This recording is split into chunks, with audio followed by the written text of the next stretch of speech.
Hello, I am Barbara Florish, the Director of the Grantsmanship Center, and in this mini-webinar, we'll look at the most important question that every grant proposal must answer. Why are you seeking a grant? There are 8 sections in a grant proposal, and what the Grantsmanship Center calls the problem section or the problem description is most important. It's this section that explains the why. It's the heart of the proposal, and it describes why your organization is seeking grant support.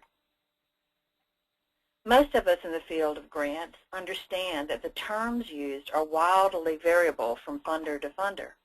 And so what the Grantsmanship Center calls the problem description or the problem section, some funders may call the problem statement, the description of need, needs assessment, or problem analysis, and maybe even some other terms I haven't thought of.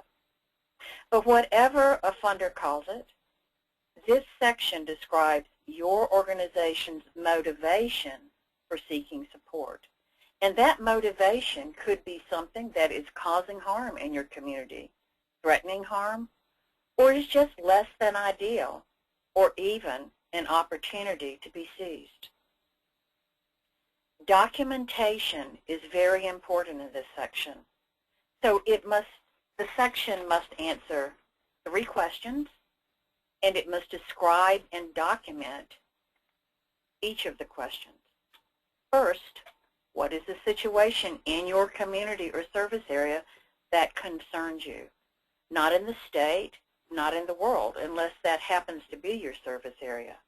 But what does the problem situation look like in your own community? Next, why does it matter? What's the significance of this situation? Who or what is affected and how? And finally, why is this happening? What's causing it? When you begin to think about the concern that's motivating your organization to write a proposal, always focus on those who are affected by the situation. The why is not about your organization. It's not about what your organization wants to do. What your organization wants to do, the program, the method, where you want to do it, how you want to do it, only matters once your reader understands why the situation is important. The why of your argument, the problem section, is critical because it drives the rest of the logic in your argument for funding. For example, when you answer that first question, describing and documenting the situation that concerns you, that is going to be directly related to what you will propose as program outcomes, those measurable changes that will result because of what it is your organization will do.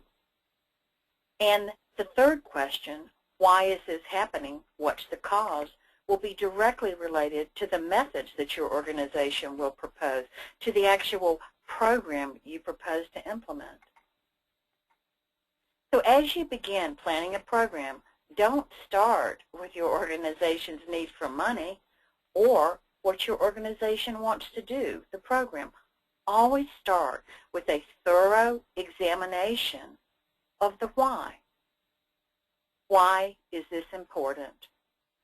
Why does it matter? What's causing it? Thanks. Stay tuned for more mini webinars.